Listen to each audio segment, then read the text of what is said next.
Om Prithvi Shantirantariksha Shantir Dyav Shantir Disha Shantiravantaram Disha Shantiragni Shantir Vayu Shantiraditya Shantish Chandrama Shantir Nakshatrani Shantirapashanti Roshadaya Shantir Vanaspataya Shantir Gau Shantiraja Shantirashva Shantir Purusha Shantir Brahma Shantir Brahmana Shantir Shantireva Shanti Shantir Me Astu Shantihi. May there be peace on earth and in the sky. May there be peace in the water and in all directions. May there be peace in the plants, in the trees, and in animals. May there be peace in the hearts of all beings. May there be peace in everyone and in everything.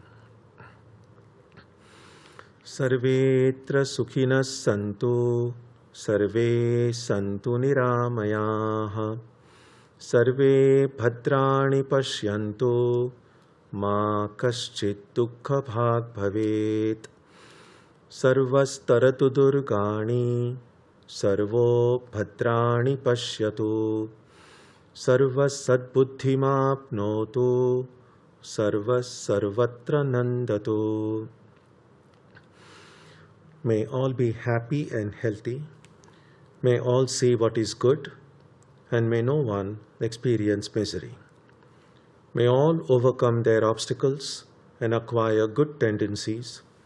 May people everywhere find joy and fulfillment.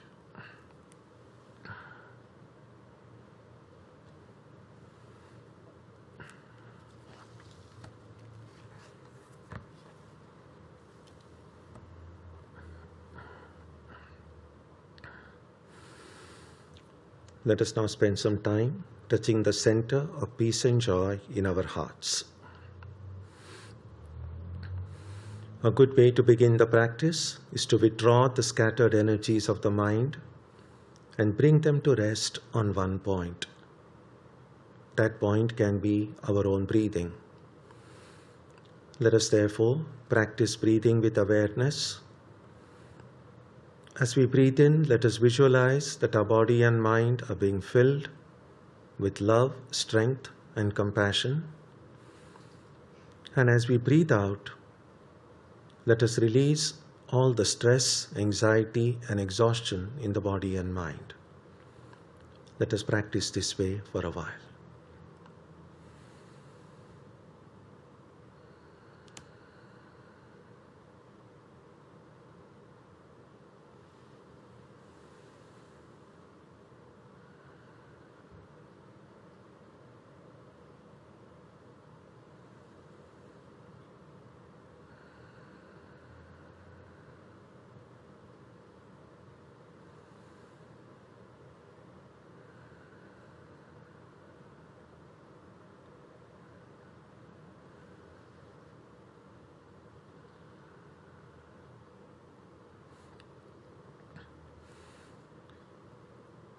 Let us now turn our attention to the region of our heart. Although God is present everywhere and in everyone, the Divine Presence can be felt most clearly in our own hearts. We can meditate in any way we have been taught. To remain focused, we can take the help of a short mental prayer or a mantra or a divine name. Let us now spend some time dwelling on the presence of God in our hearts.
Om Shanti Shanti Shanti Harihi Om.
Om Asato Ma Satkamaya Tamaso Ma Jyotirgamaya Mrityorma Amritam Gamaya Aviravir Maheti Rudrayatte Dakshinam Mukham Tenamam Pahi Nityam.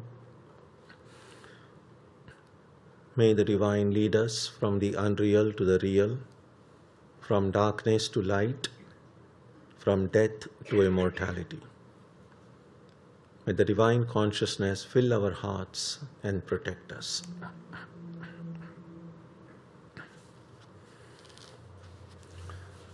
So today we'll take a brief look at some of the important themes that occur in chapter 15 of the Gita. The chapter is called Purushottama Yoga. Purusha is the being and Uttama is the supreme. So the yoga of attaining the supreme being. For some reason or other, among the different chapters in the Gita, there are 18 of them, the 15th chapter has become a little bit more popular, you can say. And there could be many reasons for it. Because this chapter has also some verses describing very briefly how the divine element enters into this creation in living beings, experiences the world, and then departs. So how does it come? How does it depart? And because this description occurs here, sometimes this chapter 15th is recited in many homes, especially the time of either when there is some birth in the family or there is a death in the family, because that kind of description occurs in this chapter. There is also a description about how this divine being entering into living creatures tastes different foods. And because of that brief reference, some places before meals in India, they recite this entire 15th chapter. So traditionally, a lot of occasion this chapter gets recited. Normally, in our centers, in Vedanta centers, before meal we just recite one verse of the Gita, which occurs in the 4th chapter, 24th verse, Brahmarpanam Brahmahavi. Many of you who have been here are aware of that. So, in Madras, where I was for many years before I came to Boston, we have a big publication center, and the different departments there, where the books are dispatched, and then we have a big printing press. So they have their working hours, but our lunchtime of the monastery did not exactly coincide with the lunchtime of the workers who are working in these different departments. And so the Swamis were looking after these different sections of the publication department. They could not always reach the dining hall on time. And normally what we do is we wait for everyone to come, and then we all recite that verse, and then we start eating. So those amongst us who reached on time had to wait for a long time for some of these others who could not reach. And so then we said, instead of just sitting there waiting, we thought, why not we recite the 15th chapter? In the meantime, then, those who are a little bit late can join in. And that worked for some time. But when you do something very regularly, later on we discovered that some who had come early or had a little bit late and they saw that the 15th chapter was being recited, they would rather walk outside and wait until the 15th chapter was completed before entering the dining hall. Then we said, no, this is not working. And so we discontinued that. Now, I just mentioned this to show sometimes how on different occasions this chapter gets recited. The interesting thing about this chapter is even the way it begins. It begins with the imagery of a tree that is upside down. And this tree is called Ashwatha in Sanskrit, in India, and many languages as well. Although that's the name of a tree, if you go to the meaning of what that word Ashwatha means, Shva in Sanskrit means tomorrow, the next day. Tha means tha, coming from that which is. And the prefix in the beginning often denotes the negative of that term. So Ashwatha, which really means that which is not there tomorrow. Now, not literally the next day, but it signifies the impermanence of this creation, that which is now here today, gone tomorrow, as we say. So this chapter begins with this description of the tree that is upside down. Let me read the few verses in the beginning, and then we'll quickly see the significance of that. Urdhvamulam adhashakham ashwatham prahuravyayam chandamsi yasya parnani yastam veda savedavit adhaschordhvam prasrutastasya shakha guna pravriddha vishaya pravalaha adhascha mulanyanusantatani karmanubandhini manushya-loke na rupamasyeha tathopalabhyate nanto na chadir na cha sampratishtha ashwattamenam suvirudha-moolam asanga-shastrena dridhena chitva tatapadam tatparimargitavyam yasmin gata na nivartanti bhuyah tameva chadyam purusham prapadye yata pravrittihi prasruta purani. They speak of an eternal Ashwatha, rooted above and branching below, whose leaves are the Vedas. He who knows it is a Veda knower. Below and above spread its branches, nourished by the gunas. Sense objects are its buds, and below in the world of human beings stretch forth the roots originating action. Its form is not here perceived as such, neither its end, nor its origin, nor its existence. Having cut asunder this firm-rooted Ashwatha with the strong axe of non-attachment, then that goal is to be sought for, going whither the wise do not return again. I seek refuge in that primeval Purusha, whence streamed forth the eternal activity. So very briefly, why is the tree upside down? Because, well, the trees that we see, the roots are below, which go underground, and from this one big stem, trunk of the tree, and then there's all the branches and leaves and things come. Now here the tree is upside down because the root, which is the source of nourishment for the tree, when we look at this creation, the root, the source is above. Now, above and below are relative terms, but this is just the way we human beings think. When we think of the Supreme or Being, we just look above. When we pray, we look above. And so therefore, here the tree is seen as upside down, and the roots are above, the source of this creation. And from that one source, this tree branches out into multiple leaves for fruits and flowers and all. And then the verses describe the symbology involved in that.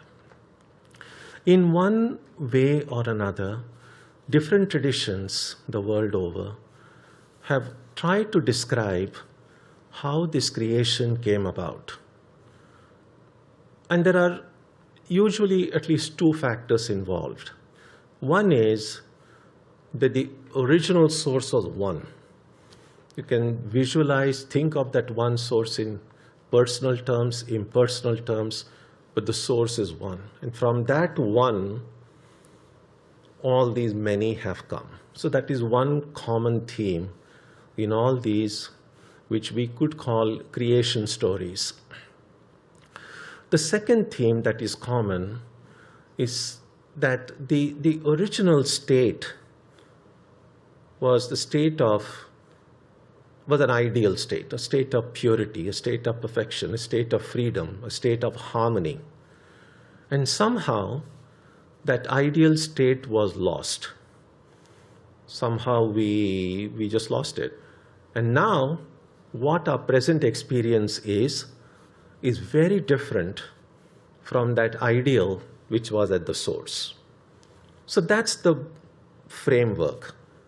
But how this one became many, how the original harmony was lost, and now we find ourselves in this mess of creation, if you like, that story is told through different images and different ways and different words.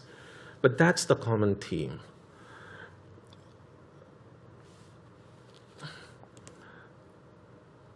To some extent, we can understand why the many, the diversity, can be the cause of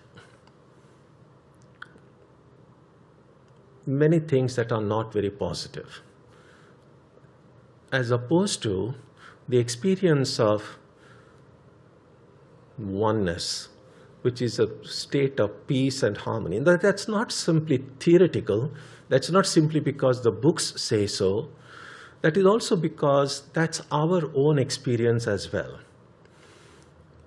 When we go to sleep at night, we always pass through a state every night. Part of the night we are dreaming, but there is also a little part of our sleep when we are not even dreaming. We sometimes call it the deep sleep.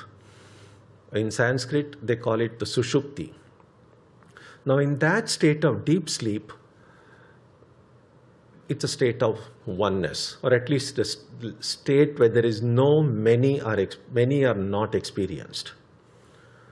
Now, we know that sometimes our experience in the world, waking when we are awake, can be stressful, can be traumatic at times. Sometimes dreams can be stressful. Sometimes we get nightmares. So those can be very different kind of experiences when we are waking or when we are dreaming. But in the state of that deep sleep, when there is no diversity, there are no many, without exception, every one of us experiences it at the state of complete peace and rest. We feel completely free. We don't experience any kind of a restriction or bondage in deep sleep. That's why when we wake up after a good night's sleep, next morning we feel fresh, we feel happy. But of course, then we suddenly experience the many. You look at your phone and see so many emails are waiting to be answered. You see the appointments for the day, and then you are again got back into this world of the many. And then all these reactions. Now, I don't mean to suggest that it's just stress and worry. No, there are wonderful things. We do experience harmony, love, friendship, understanding as well. But if it were only that, that would be ideal. Unfortunately, all these wonderful things that we experience in our daily life also have their counterparts. If we experience love, then there is also hatred around. If there is experience friendship, there are also enmity. So everything is very polarized. in this world of multiplicity. So just as that main root is above the source, there are secondary roots. That is what this second verse points out. Karmanu bandhini manushaloke. So the secondary roots, out of these, if some of you have seen these old Ashwatha trees, or even in India, some places they call it the people tree. So they will have the secondary roots stemming from the branches. So the secondary roots that we have are the roots of karma, which tie us to this world.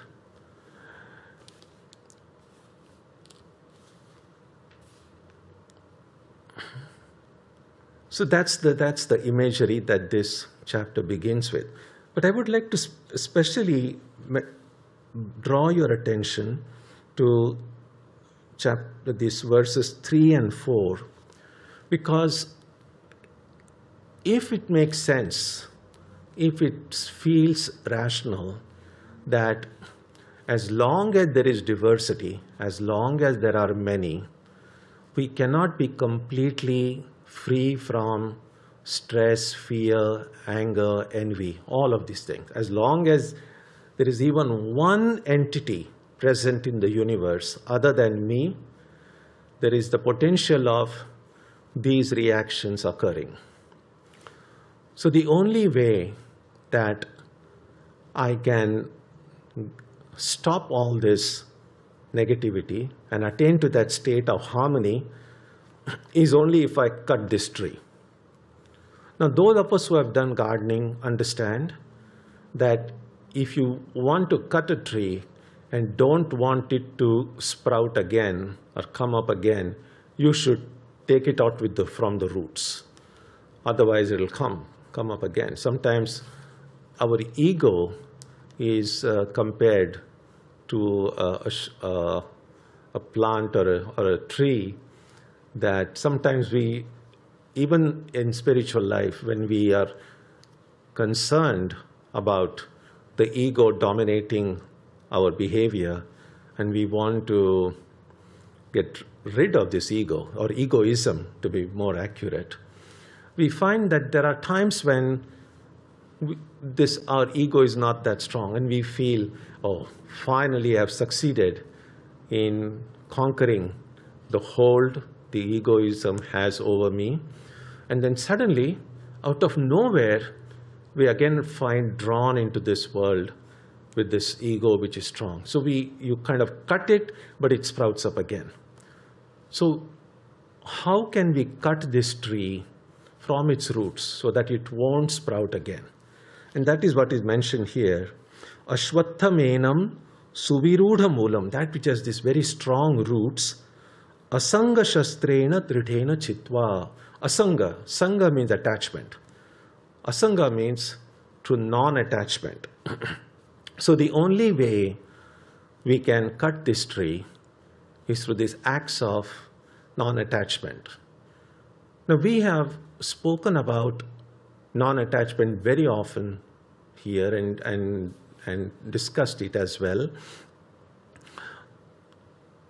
And I need to keep on pointing this out, because the word non-attachment or attachment or detachment, all these words are also a part of our common vocabulary.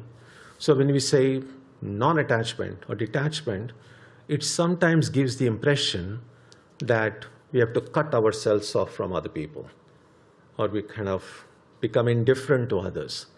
But that's absolutely not the idea here. The attachment and detachment that is spoken of, they are primarily an internal process. Detachment, where we might say or hear people say detachment from the world, but what is this world? And this could be a whole big discussion in itself. Normally, if someone were to ask, what is the world? And one simple answer would be just kind of point your finger at everything. Well, all this is the world. And that's, in one sense, that's true. But the real source by which we even become aware of this world is this body and mind that we have. Because when this body and mind become mostly non-functional in deep sleep, the world doesn't exist for us at that time. When we are in fast asleep, the world doesn't exist for us. So our connection with the world outside is through this instrumentality of the body and mind. And so in some sense, our own little world is really through this body. And so Swami Vivekananda once said that our world, we cannot run away from the world because we are carrying our world with us wherever we go.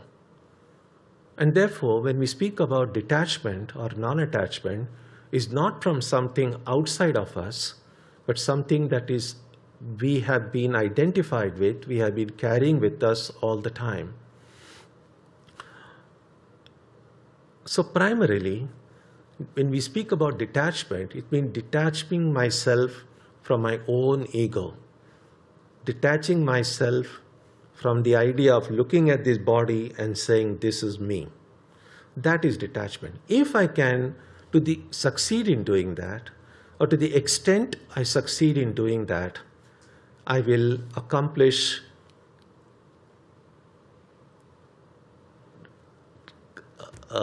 cutting this tree. And when this tree is cut, then everything that we seek in life, even though we might express it in different ways, all that is wonderful and freedom and purity and bliss and everything will come to us with a simple method of detaching my true self from this ego and then all this world which this ego tries to grasp and hold on to.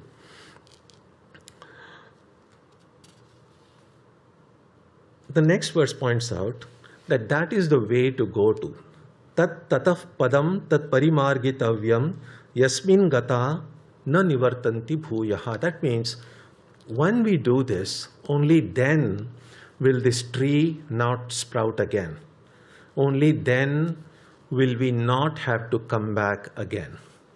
Now this also idea needs to be affirmed, that because this world is all that we have known, we would like it to continue because we don't know what's beyond this, which is this innate sense of fear or dread that we have, that what would happen if all this world would disappear?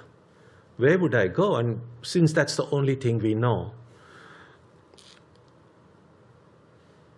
And so the ideal, when it is expressed this way, that you will never come back to this world again, doesn't sound all that attractive, because we have no idea what is beyond this. But when we think about our experience in life, a kind of a generic human experience in life, we might find that this world tends to be very repetitive. Even no matter how many different places we have been in our life so far and met different people and maybe worked in different places, had different jobs, no matter how much variety we have experienced in our lives, if we think about it deeply, we will see that there is an element of repetition there. The details might vary, the differences are more superficial, but deep down, it's the same mix. It's like sometimes if you go to some South Indian restaurant and want to have idli or dosa, and there are different kinds of dosas. Sure, they taste a bit different, their texture is different, but if you see the dough that is made, there are a lot of commonalities in these different doughs. So the differences are more superficial. The essential ingredients of many types of food are essentially the same. This world is a little bit like that. All the differences that we see are on the surface, but deep down, is the same somehow. The experience of insecurity, the experience of fear, anxiety, the experience of hope, expectation, that's the ingredient of a living being. And after some time, if we apply discernment to our experience, we will see that it's repetitive, it's monotonous. Sometimes we might use the word boring, and that would be true. But looking deeply at our experience, we will see that monotony is the name of the game, so to speak.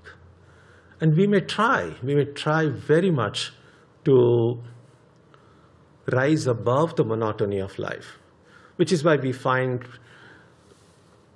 many of us, we want to plan vacationing, going to new places we have never been to before, read new books, watch new movies, look for new apps on your phone or on your devices, and that kind of tries to eliminate the monotony to some extent. But no sooner something new we get or we acquire or we become friends with, very soon that new thing becomes old. We see that with the celebration of New Year we do every year. How long does the newness of a new year remain? And so one way for a spiritual seeker that can be very helpful is to accept the fact life is monotonous. That's it. Instead of using so much of our time and energy to rise above this monotony, just accept it, that it's a losing battle. Now, does that mean that we're just kind of stuck in this monotonous world? Is there anything, any way by which I can go beyond this monotony? And that is what this section points out. The only way to go beyond this monotony is to cut this tree with the axe of detachment. Another two very important lines here are Tameva chadyam purusham prapadye yatah pravrittihi prasruta purani. Pravritti means the desire to go forth, the activity. Now, we know, all of us do a lot of work every day. Some of this work we just have to do. We don't have much choice about it. But there is a lot of other kinds of work that we do because we are interested in something. So from where does the impulse for this activity come?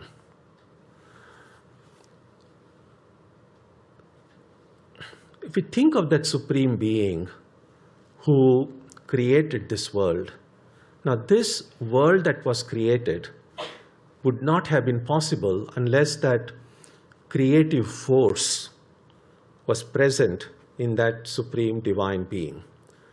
And since that same divine, an element, if you like, or a part, if you like, whichever is your philosophical persuasion, a little bit of that divine has entered into this whole creation, maybe is dwelling in the heart of all of us. So that creative impulse, which made it possible for the Creator to produce this universe, a little bit of that creative impulse has entered into all of us. And so all the creative work that we do, all the creativity that comes out of us, is really that creative force of the divine dwelling in our heart that is being worked out. Now, creation is always a movement from the one to the many. No matter how we understand it philosophically, God alone existed and God created this world. So the creation always meant from that one being, the many have come.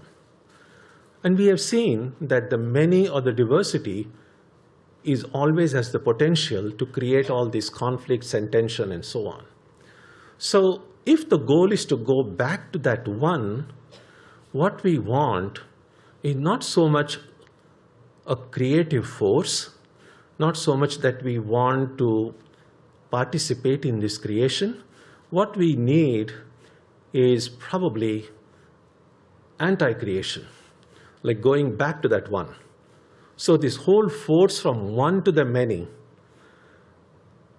and now those who want to go back to that one are actually swimming against the current. Now the reason it is difficult to go from many to the one is because this creative force is already in our heart wanting to produce that many. Now that creative force can take many different forms, can express itself at many different levels. At the physical level, the creative force takes the form by which the human species, all the living species are perpetuated. So through our children and grandchildren, really, from the one, in our own little way, the creation being manifested at the biological level, at the physical level. But this creativity can be expressed even at other levels.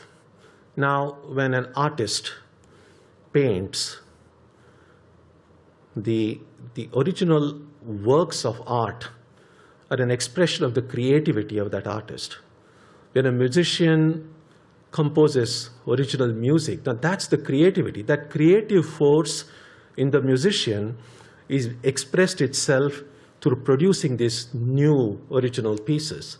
Similarly in sculpture, in science, these new inventions that do the using the skill and knowledge to produce new gadgets or discover new equations, that's a very creative force.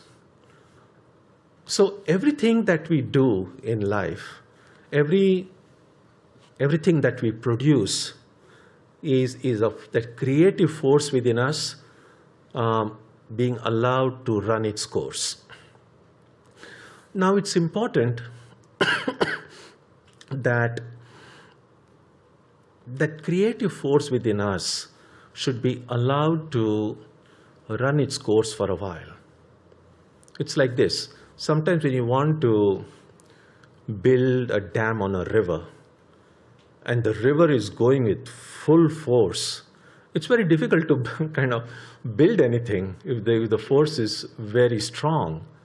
So sometimes what they do is either go further downstream when the force is less, or sometimes they will create a temporary detour for that water to flow, and then when the force is less, then it's possible to then build a dam over the river. So oftentimes, when we try to pray, when we meditate, those are our efforts to try to go back to that Supreme Being. But the reason prayer, meditation becomes difficult in the beginning, because this creative force within us is wanting us to go towards the many, to produce. And the spiritual desire within us is to wanting to go back to the one. So that's the kind of attention. And therefore, for success in spiritual life, we need to find a good outlet, a creative outlet, a useful outlet for the creative force within us. Now, if we can channel that creative force within us in a direction by which, let's say, the people around us can be benefited, our family, our friends can be benefited. So you are working in the world, you are allowing that creativity to using your skill, your knowledge, your talent, your time in a way by which the creative impulse is allowed to run its course for a while. And when we find a useful, productive outlet for our creativity, then it becomes much easier to then turn this mind back to the source. So that's one important insight that comes here, that we should respect that force of creativity in our heart, allow it to run its course, but in a way that is good for ourselves, good for our family, good for our community, good for our society. And only when that creativity is allowed to run for some time, then it might become easier. Because oftentimes, as I said, thinking of God, meditating on God is almost like swimming against the current. And that's why that's the first thing we can do, to find a good outlet, a good way to express our creativity. The second thing to remember is what this verse says, that all the creativity which we think is ours is really not ours at all, because it is God's. God is the only creator. So whatever things we produce are produced through, we use our hands, our feet, we use our body and mind, and the intellect and knowledge and skill. But a devotee of God, a spiritual seeker, sees that whatever I have, whether my body, mind, talents, everything, have come to me through God's grace. And therefore, even my creations, the things that I have produced, the things are not really mine. At the most, I'm an instrument. I'm fortunate that this body and mind have been used as an instrument through God's grace to accomplish certain things in the world. The idea of intellectual property, the idea of producing patents in someone's name is a relatively recent idea. If you go centuries ago, long back, people did produce wonderful things. I mean, you have works like the Gita, and there was no copyrights for any of those things. That concept did not exist. But eventually, of course, we produce something and we want to be recognized for that. So all that desire for recognition, desire to benefit from our creations, from our things that we work for, those are, relatively speaking, more recent ideas. Now, should that mean that as we go about in the world, we do things but don't expect to be compensated for it? Now, that's not what I'm suggesting. As they say, when you are in Rome, do as the Romans do. So, unless one wants to just spend the whole life fighting against the system and trying to change it, one way would be to not get into any conflict with either with people around us or with the system itself. So if the system in which we live and work expects that you create something, you produce something, and you will be recognized for it, and that's fine. You don't want people to exploit you or take advantage of you. But deep down into the heart, the devotee recognizes that even though everyone may praise me or applaud me for certain thing, it's not really me. It's really, everything should be directed back to the divine. That's what a devotee does. So don't be shy or don't be afraid if you do some good work and people praise you for it. Seemingly let others feel that you have accepted that grade, and that's a good thing to do. If someone appreciates it, you receive that appreciation gracefully and gratefully. But deep down into the heart, we just it's like redirecting the message. If someone is saying something good, mentally we redirect it to the divine, recognizing that I really didn't do anything. It's God alone who did it. So that's the message here. That creative impulse comes from that primeval supreme being alone. and who alone does everything, and we are merely the instruments in the hands of that divine. There are lots of good ideas here, and I would encourage you to read this chapter 15 from whatever edition of the Gita that you have and see. So I've just touched on some important key elements that came to my mind this morning. But read it yourself. And one helpful way to study the Gita would be to read a verse, see the translation, and reflect on it. It's possible that some meaning may reveal to you. Reflect on it, then go to the next verse. But don't ever think that whatever you have read is what is all that the verse is saying. It just means that at this moment, to the extent my mind and heart are open to receive this idea, at least a little bit of this has entered into me. It's possible that when we go back to this verse after a few days, and we might find there something different or something more than what we found in the last reading. And therefore, books like the Gita are not meant to be just read once. A newspaper, yes. I don't know how many people read a newspaper other than just the digital, I think most of us do nowadays. But that's okay. But that's the cheapest form of literature in some ways. You read once, you don't need to go back to it again.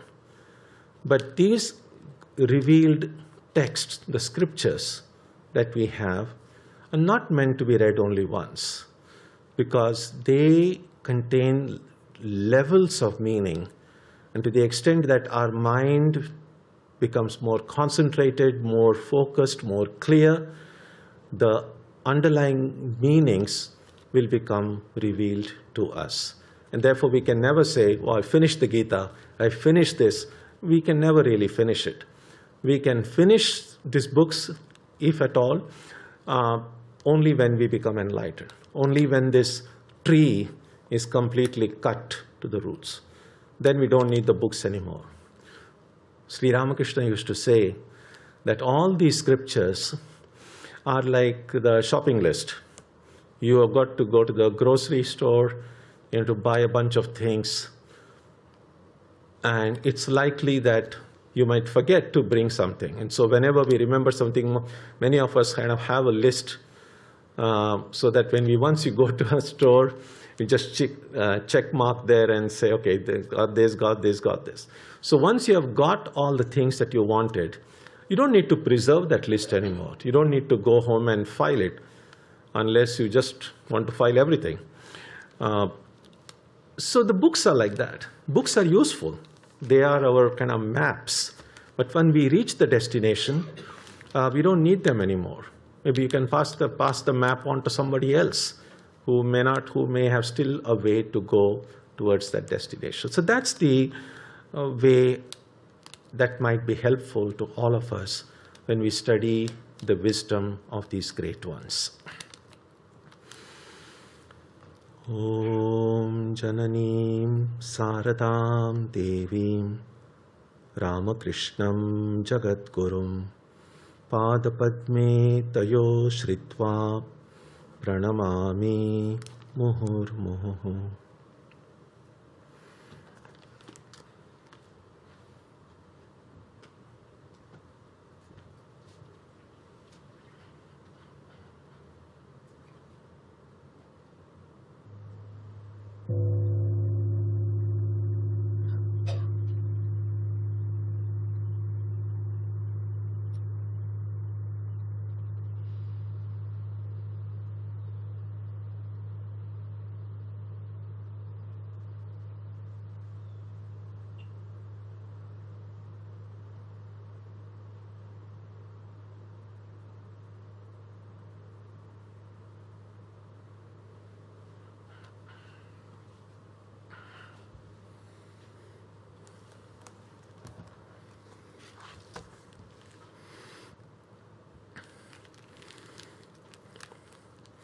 On Wednesday, we will continue our study of the Vivek Chudamani at 7:30.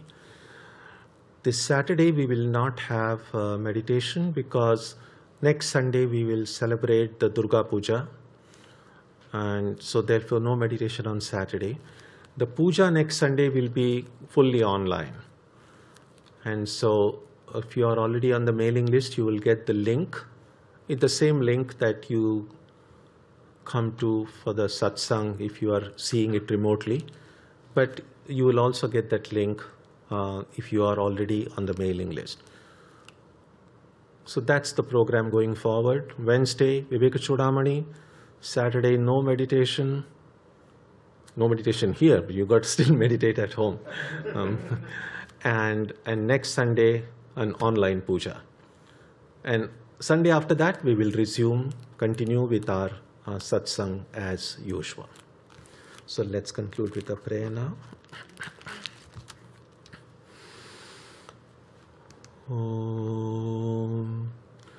May the Divine Being, who is the Father in heaven of the Christians, Holy One of the Jewish faith, Allah of the Muslims, Buddha of the Buddhists, Tao of the Taoists, Ahura Mazda of the Zoroastrians, the Great Spirit of the Native Americans, and Brahman of the Hindus, lead us from the unreal to the real, from darkness to light, from death to immortality.